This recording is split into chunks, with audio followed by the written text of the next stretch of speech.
کیا آپ جانتے ہیں کہ اللہ تعالیٰ کس بندے سے محبت رکھتا ہے؟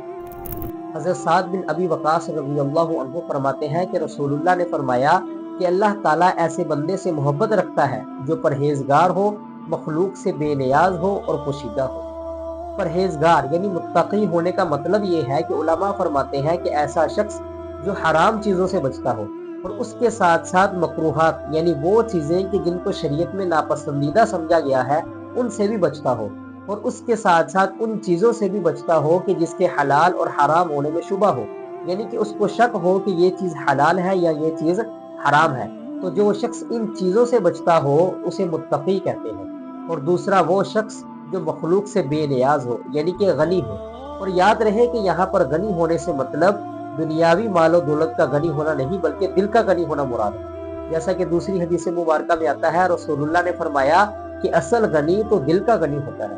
اب دل کا غنی ہونے کا مطلب یہ ہے کہ وہ اپنی امیدوں کو صرف اللہ تعالیٰ کے ساتھ وابستہ رکھے، لوگوں کے ساتھ اپنی امیدوں کو نہ لگائے۔